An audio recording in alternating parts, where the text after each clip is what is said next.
Hello guys, welcome back to another YouTube video. So this is the ultimate forex trading course for beginners. So if you're a trader and you've been trying to get into this industry, the forex industry, and you want to learn how to trade forex, this is the video for you guys. And also, if you have been in the forex market for a long time and you don't know, you haven't been able to understand most of these things, the candlestick patterns and all that, this is the video for you guys. So make sure to watch this video from the start to the end, because I'm going to be explaining from A to Z, from the basics to technical analysis, guys. So without further ado, make sure to subscribe to this channel and let's get started with this video. What is forex? So forex, first of all, forex stands for foreign exchange. So we are simply exchanging one currency for another. That's what forex means. We are dealing with currencies. Like even though you have to travel, you have to have currencies to exchange currencies to the country you're going to. Let's say if you ever travel to another country, let's say if you go to the United States, you'll have to exchange your money from Uganda shillings to the United States dollar. So when you reach into the US, so that you can be able to use your money there. So that's all forex trading. Even though you have gone to Dubai, you have to exchange your Ugandan shillings to the Dubai money, which is the dirhams. So that you are able to use your money in that country. That's all forex trading. So literally everyone has participated in forex trading. So forex trading is just basically we're exchanging one currency for another. And one example is when you travel out to another country, even when someone sends you money. So sometimes when they send you money in dollars, or someone, let's say if they give you in dollars, you have to go to the forex bureau so that you can exchange your money. So that is forex trading. Then the forex market has a liquidity of $6.6 trillion. This is the biggest financial market in the world. This is how much is being traded every day. You see these numbers? These numbers are so big. So meaning the forex market is very big. So it's a very good industry to be in or to trade in. So if you're a forex trader, you should know this. It has a liquidity of $6.6 trillion. So this is the biggest market, bigger than the New York stock market, bigger than the London market combined. Because the London market, the New York stock market has a liquidity of $25 billion that is being traded every day. But as you can see here, this is $6.6 trillion. So who trade in the forex market? So we need to know who trade in the forex market also. Because people, you may think it's just we traders, but also the other institutions involved. Like the biggest institution is the central banks. Central banks trade in the market. So whenever they want to buy certain goods for their country, or they want to receive a certain product, they'll love to exchange huge amounts to any amount they want, so that they can be able to buy or export goods and all that. So this is the central banks. Then we also have commercial banks. Commercial banks, these are the banks where you guys go and create accounts. You save your money there. So what money that you save in this commercial bank, that's the money that is being traded by in the forex market. Then you have, these are corporations, these are companies. Like these big companies like the hedge funds, they all fall under this here. Then there are the brokers. So the brokers are these companies where you put your money and then you want to trade through. So also the brokers trade in the forex market. The brokers. Then also there is me here, the retail traders. Me and you are retail traders. So these are all institutions and people that are involved in the forex market. So if you're trading in the market, you should know it's not only you in the market. This actually forex market is a very, very big thing, and people don't know about that. They think it's just gambling. Most people think forex is gambling, but as you have seen, central banks trade in the forex market. Each country has a central bank. Every country has a central bank, so they participate in forex trading. Some to commercial banks, So guys, we need to wake up and know that the forex market is a very big thing. So let's jump on to the next thing. So these are some of the advantages for trading forex. So first of all, high liquidity. As I've told you, there is so much money. You have a volume of $6.6 trillion, $6.6 trillion that is being traded every day in the forex market. So meaning there is much money. We can't even finish that money. So there's much money in the market and it's going nowhere. All we have to do is just get our skill up, and then we can be able to make money in the forex market. The other thing is you can start with as little as $100. Yes, when you learn how to trade forex and you get your skill up, you can start with as little as $100. Because with $100 and you choose a good leverage, your broker will offer you huge amounts in units, almost like 10,000 units, so that you're able to control huge amounts of money with just less money. So you can start with as less as $100 in the forex market. Then the market is open 24/5, so that you can trade anytime you want. You see, market is open 24/5, so that you can trade anytime you want. So this means most of you guys hear about 24/7. 24/7 means the 24. It's open 7 days a week, 24 hours a day. But now this is 24/5. 24/5, it means it's open 24 hours a day, but 5 days a week. So the forex market is open 5 days a week, and it's closed on Sunday and Saturday. So you can trade anytime you want. There are no restrictions on when to make money and when not to make money. So also we need to know about the forex trading times. We need to know about the forex trading times. So we have these are like the major markets. We have the Sydney market, we have the Tokyo market, we have the London market, and the New York market. So the Sydney market, it opens up at 21:00 GM time, and it closes at 5. Then the Tokyo market, it opens at 23:00 and then closes at 7. Then the London session, it opens at 7 GM time and closes at 15 GM time in the evening. Then the New York market, it opens at 12 and closes at 20 GM time. So I've already done a video on how you can see if you're in Uganda. If you want to know what are these times in our own time, like African zone, you can check out that video. So these are like market sessions, but not all these market sessions are very, very volatile. So the best market sessions to trade on is the London session and New York session. So when this market is open, you can make more money. Even the New York session is open, you can make more money. But where is the most money is when both the London session and New York session is open. So between 12 and 15, between this time here, you see this time here, this is when there is the overlap. It's when the London session and New York session are open. So that's why you see the most news coming out. Markets are very volatile. So those are the best times to trade in. Then also we shall jump onto a currency pair, because remember we are trading currencies. So we need to know what is a currency, because remember we can't just trade we can't trade just one currency. We have to pair them to form a currency pair. So what is a currency pair? A currency pair is just a quotation of two different currencies with one value of the other being quoted against the other. So here, let's say we have Euro USD. So one value of this one is being quoted against the other. So meaning it's Euro versus the dollar. So the value of one currency is being quoted against the other. So let's say this is Euro USD. So since our Euro USD is our example, and this is now our currency pair, Euro USD. So the first currency in pink, the Euro, is the best currency. So the best currency is the first currency of any currency pair. Then the second one, which is the US dollar, on your right hand, this one, this is the quote currency, and the quote currency is the second currency pair of any currency pair. Then we have also different types of currency pairs. We have the major currency pairs, cross currency pairs, and exotic currency pairs. So most times when you guys are in the forex markets, or when other traders in the forex market, they tend to trade without knowing, okay, these are major or these are cross. So I'm going to be showing you the major, the cross, the exotic pairs, so now you know that, okay, I'm trading now an exotic pair, I'm trading a major pair. So the major pairs are, these are the most traded currencies in the currency pairs in the world. So we have Euro USD, we have GBP USD, we have USD CAD, we have USD JPY, we have USD CHF, we have AUD USD, and New Zealand dollar USD. So these are the major currencies. So if you're a trader and you're looking to make money with this pair, with trading forex, you don't have to trade every currency pair. Just look out for a few on these most traded currencies, because these are the major ones. So we jump onto the cross currency pairs. So these are the ones that don't have the US dollar. So like Euro crosses. So we have Euro GBP, we have Euro AUD, we have Euro NZD. So those are the Euro crosses. Then you have also the pound crosses. So the GBP JPY, GBP AUD, GBP NZD. Then we have also the yen crosses, AUD JPY, NZ JPY, and GBP JPY.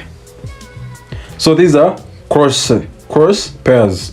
These are cross currency pairs. Then from here we have the exotic pairs. These are the exotic pairs. We even have more. So when one major currency is paired with a developing country's pair, that one is called an exotic pair. So like we have USD Mexican peso. This is USD Mexican peso. Then here we have Euro Tri. So this is the Turkish lira. Euro Turkish lira, this one. Then we have the Indian rupee and GBP. Indian rupee, GBP. So these are exotic pairs. These are called exotic pairs. Then from there we have, what is a pip? What is a pip? So for us to know what a pip is, we need to know about we need to have an example. So before that, we need to know what a pip. A pip is the measurement to express the change in value between two currencies. That is called a pip. So let's say we have Euro USD. So if our Euro USD goes from 1.1050 to 1.1051, so meaning our Euro USD moved from 1.1050 to 1.1051. So that 0.0001 USD rise in value is 1 pip. So meaning the pip value, the pip change here was only 1 pip. Market moved 1 pip. It changed 1 pip. So, and mostly pips are always the difference, these last digits here. So whenever this number changes, as you can see, this number changed from 50 to 51, meaning market moved 1 pip. So then we jump onto what is leverage. So these are all how should I say this? These are all things that have to stick on your fingertips. You need to know what is a pip, and then you need also to know what is leverage. So leverage is just the ratio of the amount capital used in the transaction to the required saturated deposit. So it may look complex, but let me break it down for you. So it's the ability to control large dollar amounts of a security with a relatively small amount of capital. So let's say you have deposited $100 in your account, then you choose a leverage of 1 to 100. It means your broker is going to offer you 10,000 units in money. So with just $100, you're able to control large amounts of money. So you can make big money, and sometimes also you can lose money, because the leverage is a double-edged sword. It gives you money, sometimes it takes money from you. Yeah. So then leverage varies dramatically with different brokers, ranging from 1 to 1 to 500 to 1. So the leverage that I recommend is 1 to 300 leverage, or even 1 to 200, also 1 to 100. Then here they'll give us an example. So if you use a leverage of 1 to 300 and you had a capital of $1, you would take a trade worth $300. But however, remember, it's a double-edged sword. So basically it allows you to invest more than you have in your account, but remember it's a double-edged sword, meaning it can give you money, sometimes it can take money from you, because it's a double-edged sword. It takes and it gives. So that is what leverage is. Then we have, what is a lot size? So the lot size is the number of currency units you buy or sell. So there are standard lot sizes, mini lots, micro lots, and nano lots. Most of you guys just choose these lot sizes 0.01, 0.10 without knowing that, okay, this is a micro lot size, this is a mini lot size, and also these lot sizes require you to have a certain amount of money in your account to trade them. So let's say these are now our lot sizes. So the nano lot size, which is 0.001, it contains 100 units. Then the micro, which is 0.01, it contains 1,000 units. Then the mini lot size, which is 0.10, it contains 10,000 units. Then the standard lot size, this is the standard lot size, which is very big. It contains 100,000 units. So meaning we needed to have, for you to use the standard lot size, you need to have $100,000 in your account. But again, since we have leverage, all you need for you to trade 100,000 units, you only need to deposit $1,000, and you're able to trade with 100,000 units. You'll be able to control this much. So leverage, this is where leverage comes in and helps us, that even with less money, we can be able to control these huge amounts of money. So this is what these are some of the amounts you needed for you to trade with these lot sizes. The nano, you needed $100. Then the micro, you needed $1,000. Then the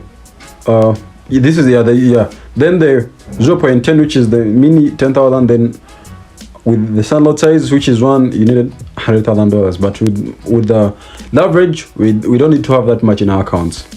Then we need to know about the Pip value. So since that we know that if market moves, it changes like from here. Let me show you.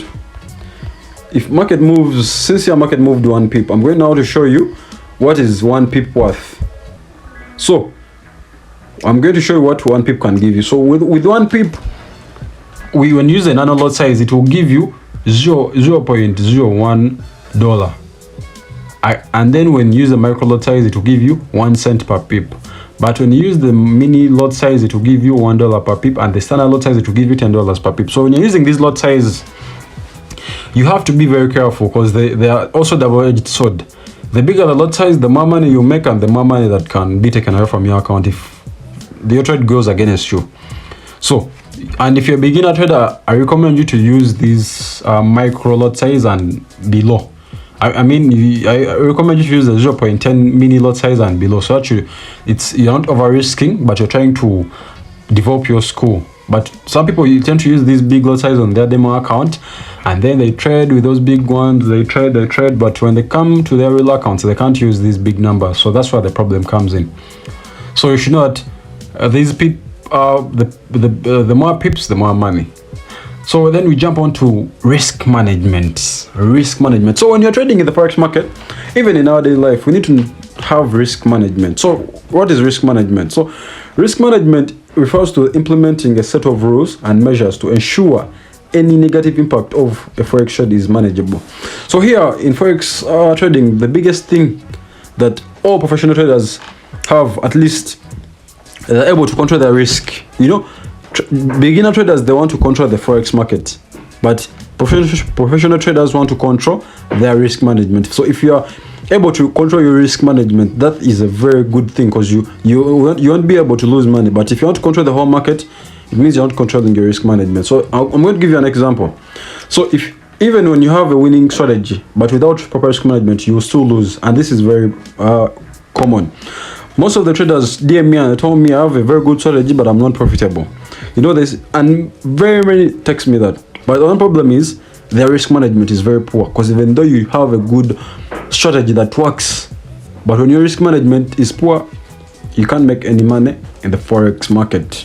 So get your risk management well. But I'm going to give you an example here. So here we have two diagrams. So we have this someone.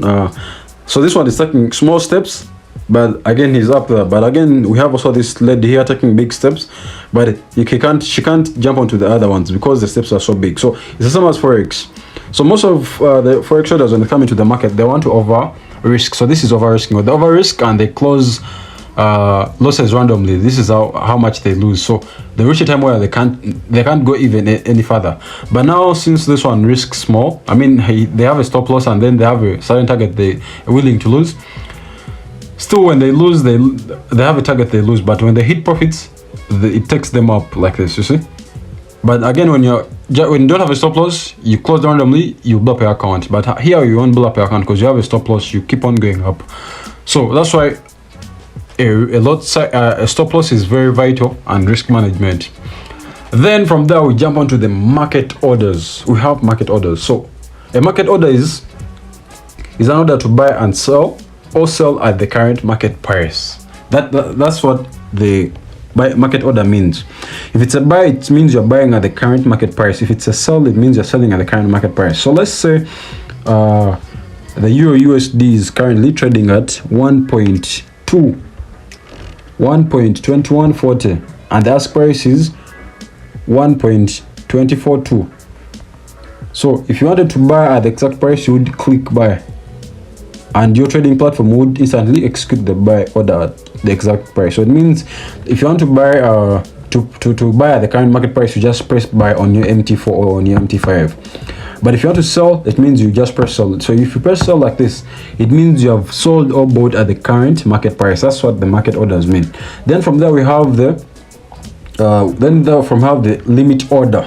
The limit order. A buy limit is an order placed to buy at a certain price. So these limit orders, these are future executions, or these are future orders. So let's say when you want to price to come at a certain level, and then when it reaches a certain level you want to buy. So let's say if price comes, this is coming from down here, it comes to this zone, this green zone. So let's say you set your buy limit here. So when price reaches this buy limit, it just go back up. So I'll give you yeah. So if price is at this, let's say price is currently trading at this blue dot here, then you think it will reach this zone here and then go up. So you would set your buy limit here. So when price reaches here, it automatically execute itself and go up. But still, when you're using a buy limit, you have to set your stop loss. Then a sell limit is another place to sell at a certain price. So this is our sell limit. So a sell limit is just the opposite of the buy limit. So let's say if price is trending at the current blue zone here, then you think it's to reach that red zone there and then bounce off and reverse and go down. So meaning here you'd set your sell limit that when price comes, taps there, you just go down and you take you in profit. So whenever price reaches your buy limit or sell limit, the trade automatically executes itself. Then from there we jump onto the stop orders. So the stop order, we have the buy stop. So a buy stop is an order to buy at a higher price than the current market price. So for this one, this is what they mean. So let's say if we have price jumping, trending below this green line and price is currently at this blue dot. So if you want to trade in this market and you just want to trade on to buy at a higher price than the current market price, so meaning the current market price is this blue dot, so meaning you'd set your buy stop above, so that when price just passes through your entry or your buy stop, it will just go into profit because you think price will just keep on going. As you see this small illustration, that's what the buy stop means. Then from there we have the sell stop. So a sell stop is an order to sell at a lower price than the current market price. So this is just the opposite of the buy stop. So let's say if price is selling at this blue dot and then you think it will reach this red zone and just keep on going, so you would put your sell stop at that red zone. So when price reaches this zone here, it will just keep on going, down, and it will take you in profit. So all these sell stops and buy stops and then sell limit and buy limit, these are all future orders. They execute themselves as long as price reaches your desired point. Then you also have the stop loss order. So the stop loss order is a limit order linked to an open trade for a purpose of preventing additional losses if your price goes against you. So if let's say you have a trade and you have placed a trade and then you're running losses, so most times we use a stop loss to stop us from blowing up all our accounts. That's why I always advise people to use a stop loss, because it's very vital. You have to use a stop loss, so that when the price goes against you, it doesn't take you out. You just lose a certain figure. As you can even see, a stop loss order remains in effect until the position is liquidated, or you cancel this stop loss order. So stop loss is very good, guys. Don't forget to use the stop loss because it's part of the risk management. From there we jump onto the two prices in the market. So we have these two prices in the market. We have the bid price and ask price. So the bid price is the price at which you sell, and the ask price is the price at which you buy at. So this is our example. We have Euro USD. So we have the bid and then ask. Remember, the bid is the price you sell at and ask is the price you can buy at. So meaning if you have bid here, so if you want to sell euros, this is how much you have to pay in dollars. You have to pay $1, 4 cents 502. But if you want to buy, which is the ask price, it means you want to buy €1 for $1, so you have to pay $1 for 45.05. So this is how much. So this is what we say about the bid and ask. If you're selling euros, this is how much you sell euros for. This is how much in dollars you pay. But if you have to buy euros in dollars, this is how much you have to pay so that you can receive €1. So that's the bid and ask. So those are two prices we have. Then as you can see here, this is the Apple stock, but still even the Apple stock has the bid and ask price. So this here, the in red, is the ask price.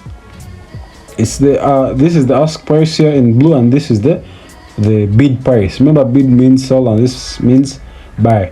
So this is these two prices here we have here for the Apple stock. So this is my trading view. Then we have spread.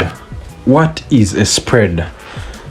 So a spread is the difference between the bid and ask price. So we shall come back to this graph here. So you see they have told us it's a difference between the bid and ask price. So since this is the ask price and this is the bid, this number you see right here, you see this number, this is the spread.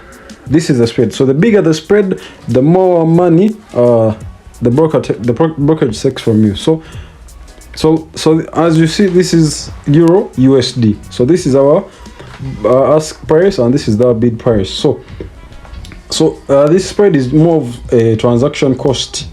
It's more of a transaction cost. So whenever you open up an account with the broker, they offer you you deposit your money to trade. So you have to trade these currencies, and all these currencies have spreads. So this spreads, when you come onto your trading view, you see the spread in between here. So the bigger the spread, the more money the brokerage takes from you, or the more money for your transaction cost. So whenever you place a transaction or whenever you place a trade, that spread is like a transaction cost. So we want our spread to be small. As you can see, the bigger the spread, the bigger your transaction cost. So how do we reduce the spread? So we love to trade with we want to make money, so we want the spread to be so big. So one of the ways we can reduce the cost of the spread is focus on major currencies. When you focus on these major currencies have small spreads. So like Euro USD, GBP USD, AUD USD. So these are major currencies. They have small spreads.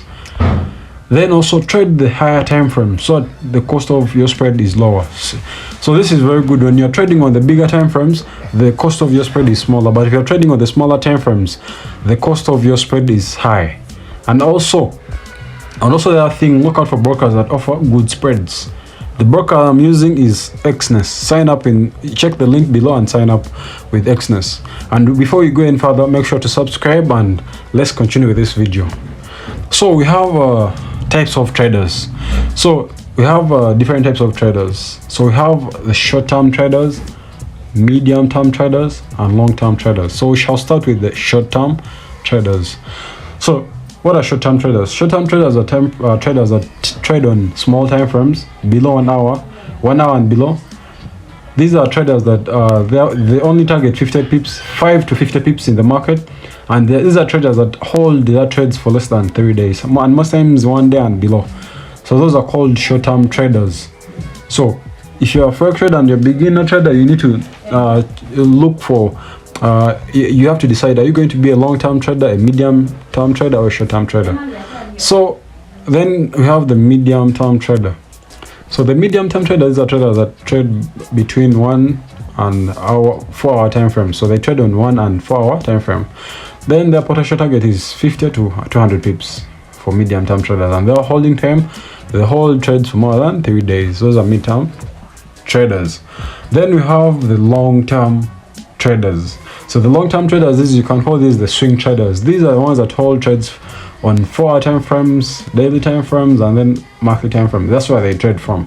So their potential target is 200 pips, and they hold trades for more than 10 days. So those are the long-term traders. So if you're a forex trader, you need to look out and decide: are you a long-term trader, or are you a swing trader, which is the long-term trader? You can decide to be a short-term trader, a medium-term trader, or a long-term trader.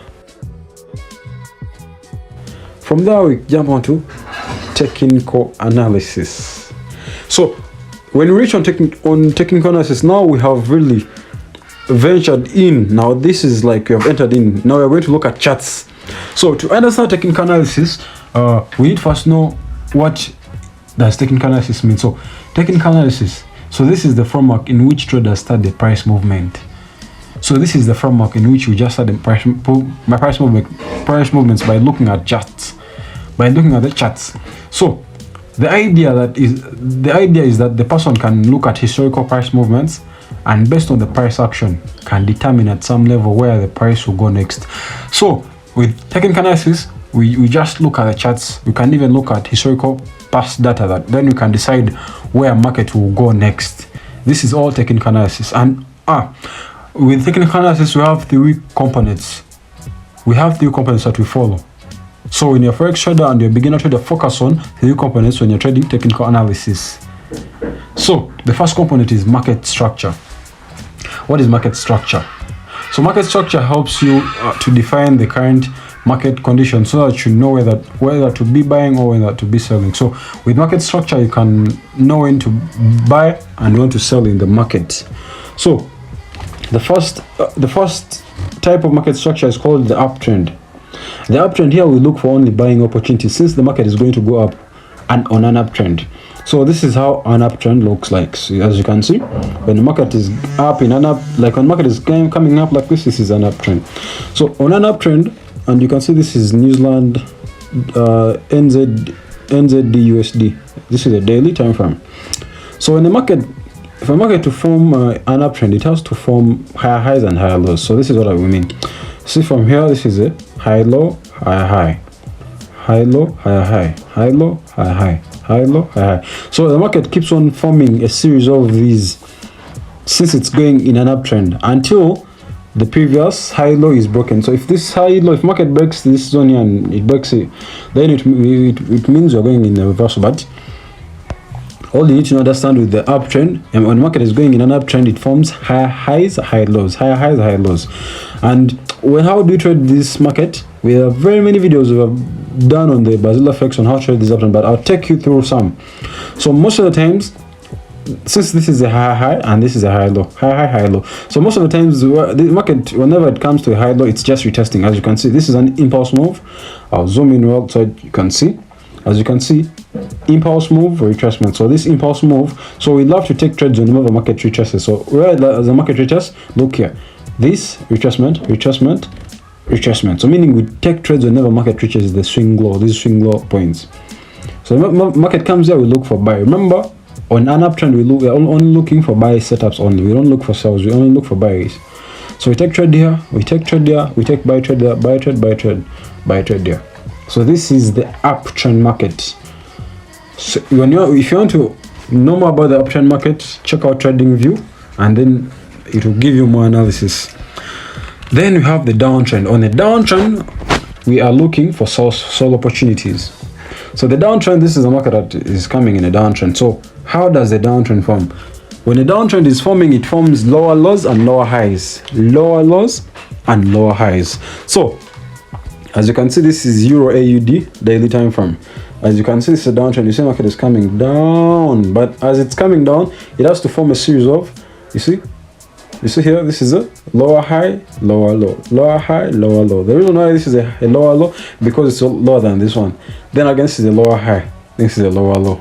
The reason why this is a lower high, because it's lower high than this one.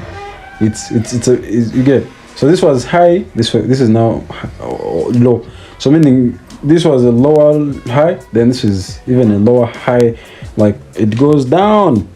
So these are a series of lower lows and lower highs. So this is our downtrend. Same thing when the market is going down, that's what it forms. But also, how do we trade in a downtrend? So I'm just giving you just a small idea on how we trade them, but we can also go in further and then discover the other ways, support and resistance and all that, how we can trade on these markets. But now, since this is a downtrend market, it forms lower lows, lower high, lower low, lower high, lower high. So since this is a market that's coming down, it has to form impulse moves and retracement. So since the lower lows have to be the longest move, for this is a long move, you see, retracement, long move, retracement. So where do we trade? We only take trades, and remember, we are looking for sell trades on a downtrend. So we take sells whenever market comes here, we sell. You see, when you sell from here, you make money up to here. Then you sell again here, you make money here. But if you have to buy, up to you can't buy here. So you only want to take, we want to only look for sell opportunities, and we can, so that we can target 100 pips plus, since this is a daily time frame. So on an uptrend, we look for buying opportunities. On a downtrend, we are looking for selling opportunities. Then on a range market, a ranging market is a market that is, forming a series of these highs are equal, and then the lows are equal. So it finds resistance at this level and it finds support at this level. This is what we call a ranging market. So on a ranging market here, we can both buy and sell. It's not like the other markets where you're only looking for either buying opportunities or selling opportunities. So on a ranging market, when price comes to the upper side there and we see rejection like this, we sell to the downside. Again, when it comes to this level, which is our support zone, we buy to the upside. Again, when it comes to the resistance level, we sell to the downside like that. So a ranging market, we just buy and sell in between levels, but we are doing that as we are waiting for a breakout. So we don't just trade on the ranging market just for the case of buying and selling, but also we trade it while we are waiting for a clear breakout, and then retest, and then we take the trade depending on where the market is going. So if from here we have the simplest concept, and this is the widely used concept by all traders: support and resistance. So what is support and resistance? Support and resistance is an area on your chart where buying pressure would step in. This is what support is. Remember, I have support and resistance. So support is an area where your buying pressure would step in. So as you can see, when you come back here, remember, this is the resistance, this is support. So this is where our buying pressure would step in, you see. But resistance is where the selling pressure would step in to the downside. So I'll show you. So as you can see, this is our nice chart. This is our nice chart. As you can see, we have market coming down here to the support level. But remember here that they're telling us support is an area on your chart where buying pressure would step in. As you can see, price comes here, buying pressure comes in, you see. Buying pressure comes in. So support is just that level where buying pressure would step in. Then resistance is a chart where selling pressure would step in. So the explanation for the support is just the same, is the opposite for the resistance. So this is our resistance. This is our resistance up here, this black line. So here you remember they're telling us it's on the chart where selling pressure would step in. So right now this is our resistance. Now price comes here, selling pressure comes in, you see, it dips. Same here, price dips. But all in all, that's our resistance and support. Then when support is broken, it would become resistance, and vice versa. So let's say if this was our ranging market, and remember, this is our resistance and this is support. So whenever price breaks the support level, it now becomes resistance. That's what you see here. You see price breaks, it becomes now resistance, in a way that price is trying to retest and see if it can come back into this zone, but it fails, where it becomes resistance, and now price comes down like this. So this is what they mean when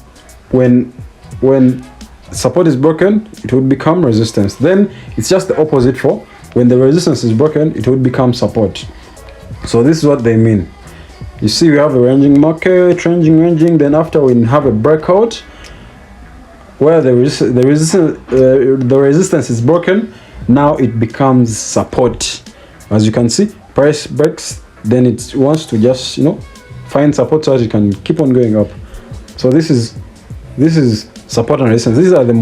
This is the widely used concept, the simplest concept to use: support and resistance. We just look for those ways. So there are many ways we can draw support and resistance, but for more research, just check out our videos below and learn how to trade support and resistance. We already have a strategy that we've made on support and resistance. From there, we jump onto the trend line. So I'm just going to give you a few examples on how we trade these markets. So up here you see we have a market coming in an uptrend. This is a market coming in an uptrend, you see. So this market, whenever it comes on this trend line, we buy. You see, we buy. Since this is an uptrend, remember, when an uptrend, we look for buy setups only. We want to look for only buy setups, guys. So as you can see, we don't want to buy here. We only want to buy when price comes when it comes here to retest. You see, when price goes up, it comes here to retest, we can buy here. But again, when price comes back to this level, we can buy as we're waiting for the breakout. But you need to confirm with the candlesticks that are happening. Candlesticks, we need to know about the candlesticks so that we can know these candlesticks either show reversal or continuation. So when you can find candles that show reversal here to go back up, you can take the trade. But only here on an uptrend, we are looking for buys since the market is going in an uptrend. Then on a downtrend, this is a downtrend. So on a downtrend, we are looking for sells. We're only looking for sells on price retests back on the red line, which is our trend line. So a trend line, it shows you where the direction of the market is going. So since this is a downtrend, we are only looking for sells. Whenever price, you see those yellow zones, we sell at those zones. That's why price is retesting on those levels. So guys, that's the uptrend and downtrend, and also the range market. Those are 3 components. We also have the choppy market where we don't trade. So just be careful. The choppy market, we don't trade that because the market is choppy. We only wait for the breakout to happen. So this is the ranging market. Again, we only buy and sell in between these levels for the ranging market. From there, we jump onto the Forex patterns. Since we know now the uptrends, we know the 3 components of the market structure. We know uptrend, we know downtrend, and we know the ranging market. So we are now going to learn about these patterns that we see every day on the market, because these are some of the patterns that are going to show us reversal, continuation, or both. So these patterns, you need to know them also. So that when you find a market on an uptrend, you find a pattern on your market, you know this pattern is for continuation or reversal. So for our first pattern is the double top. So double top is a chart pattern where price reaches a high twice and fails to break out higher during the second attempt. So this is what they're trying to mean. Price finds resistance there, it fails to break, it comes back here to find support, again it goes back to break, it falls. So in that way it forms an M pattern, or which is called the double top. So here we just draw a neckline where price comes back to this level here, then we draw a neckline like this, then we only wait for a breakout, and then we take a trade. Then we take a trade just here after the breakout, sometimes after the breakout and retest. Then you target, you only measure out the target between here, up here, and this red line, same target you measure out here to take your profit. So a double top is a reversal pattern. As you can see, market comes, forms that resistance, it comes back here, forms here, this is another resistance, it comes back here. So this time around we draw the neckline and then wait for the breakout and take trade. That's our double top. Then the opposite is a double bottom. So a double bottom is a chart where price holds a low 2 times and falls to break down during breaks the lower during the second attempt. So this is where price is coming down like this, it falls to break, then comes here to find support, then it comes back again to break, it falls. So in that way it forms a double bottom, which is called a W, and I know most of you guys consider these as W's, not even as double bottoms. Same way here, we draw a neckline between your price, forms this W here, then we wait for the breakout and we take trade. So this is our double bottom. Then from there, that's how the double bottom looks like. You see, market comes, it falls to break this part here, it goes back, it comes again to try and break here, it falls, so it goes and break out, and we go up for a buy trade. So that's also a reversal pattern to the upper side. Then we have heads and shoulder pattern. So heads and shoulder pattern is a pattern described by 3 peaks. You see, 1, 2, 3. So the outside of 2 close in height and the medium is the highest. So this and this one, they're quite equal, but this one is the highest. So it's, as you can see, they form shoulder, head, shoulder. Is it 3 peaks? 1, 2, 3. So here, same way, price is coming in an uptrend form, it gives us that higher high, comes here, find a higher low. When it comes back again here, finds a higher high. Then when it comes down, it breaks the previous higher high, this one, this side, and comes down here again, it forms a high, but now this is a low. Since this is the highest point, now this becomes a high low. So again, when it comes down here, we just want a breakout. So we connect our neckline from this point to this point, we take that side as we are waiting for the breakout. So this is our heads and shoulder pattern. This is a reversal pattern also. So this is how it forms. This is how it forms. As you can see, we have market coming in an uptrend, it forms that, it forms a higher, it forms this one, then after we connect our line from here to this level here as we are waiting for the breakout. When the breakout happens, we take trade. But still, where do we find these patterns? We only find these patterns on bigger time frames. We only look for these patterns on bigger time frames. Then from here we jump onto the inverse heads and shoulder. So the inverse heads and shoulder is just the opposite of the heads and shoulder. So this one, it happens on a downtrend where the market is going to reverse and come to the upper side. So we see market coming down like this. It forms a lower low, a lower high, a lower low. But this time around, when it comes, it breaks the previous lower low, meaning we may see change in structure. Again, when it comes, it forms a low. But now, since this is not low as this, it means this is a higher low. Then price, we see price coming up, but we want to draw a neckline at this point and this point, so that when market breaks out, we take a trade. And we measure our target between this highest point to the red line, same to this. That is our target. So this is the inverse heads and shoulder pattern. Then this is how it forms. As you can see, shoulder, head, shoulder, then breakout, we take our trade. Then from here we have the rising wedge.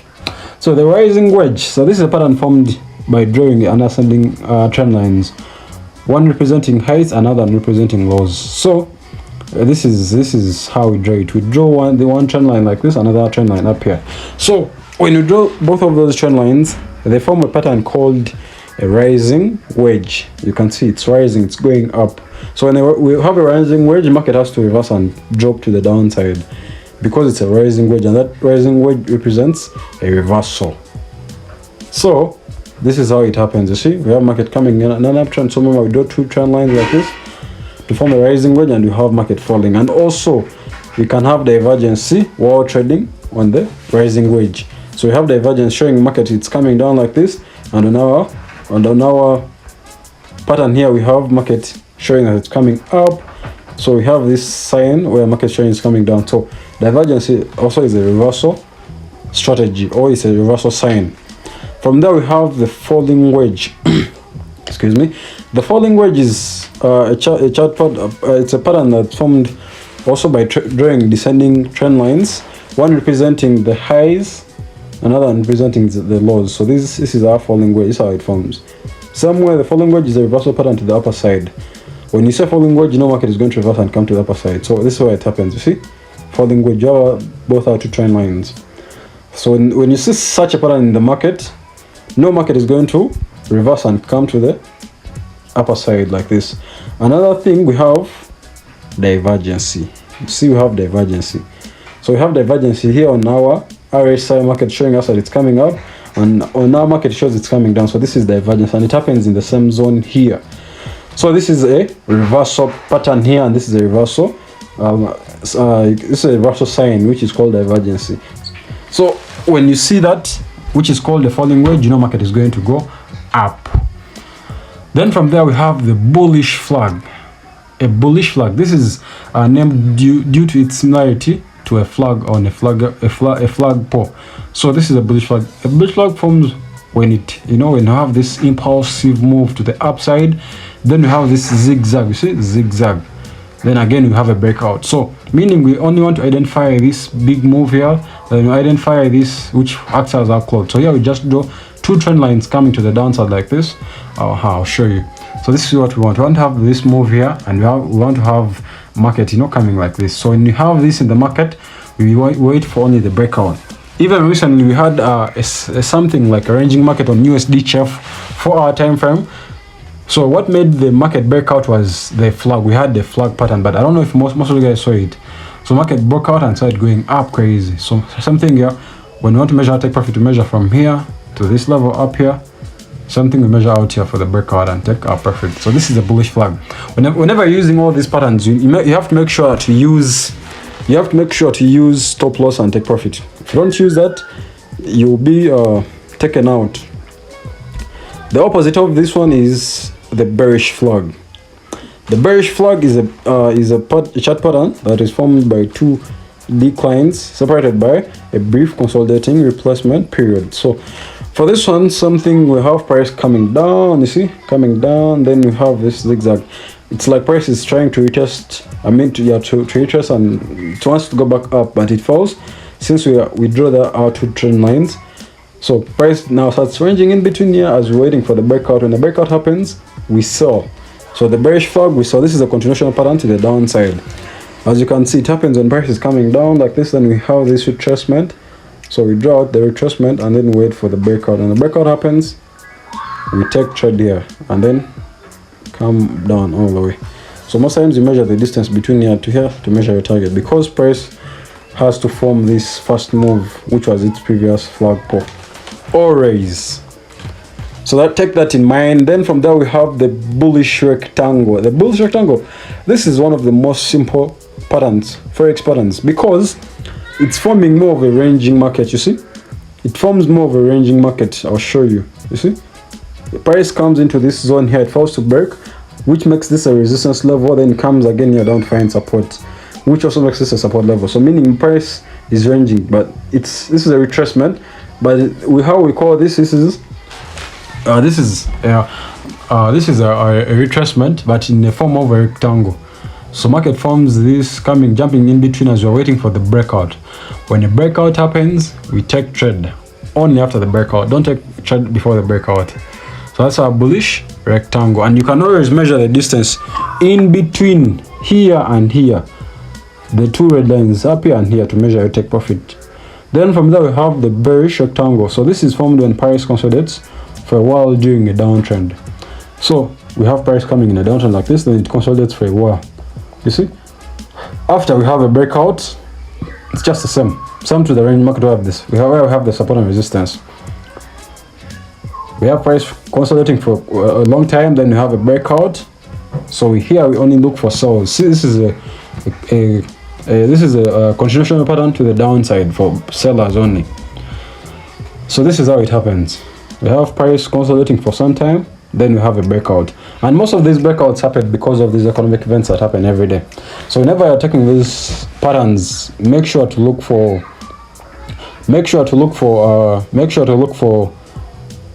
nice entries, so that when you take the entry, news will complete these structures, or news will complete these patterns. Then from here we have the bullish pennant. So bullish pennant, it's formed during a steep or almost a horizontal uptrend. So when market is in an uptrend like this, it has to consolidate or it has to retrace. So it retraces, but in a way it forms this small triangle, which we call a bullish pennant.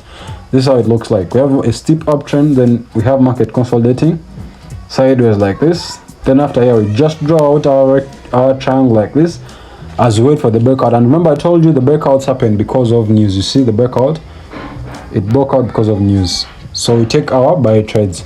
Then the opposite is the bearish pennant. So this is formed during a steep, almost a vertical downtrend. So market is coming in a downtrend, and it corrects. So guys, before we go further, make sure to subscribe to this channel, turn on your notification bell, and let's continue with this video. So this is our bearish pennant. The bearish pennant happens because we have this steep move here, then price starts coming in this way. So these are always small patterns. You see, market is coming in a downtrend, then it starts consolidating. As it's consolidating, it's just waiting to break out and continue going down, as you can see here. So this is our last, these are our other ones. This is an ascending triangle, this is a descending triangle. So this ascending triangle, these ones represent both. Market may either continue going up or may reverse and come to the downside. Same to this one, this descending triangle. Price may probably come down or may reverse and go up, depending on where you find it. So when you find this on an uptrend, market will go up. But if you find it on a downtrend, market will come down. But if you find this on a downtrend market, this will come down. But if you find it on an uptrend market, it will reverse and go other side. So this is how it looks like. This is the ascending, this is the descending. Then lastly we have the symmetrical triangle. Symmetrical triangle happens, it's almost the same as the bearish pennant, but for this one, this is a bigger pattern. It forms when market, is jumping in between, same way, consolidating.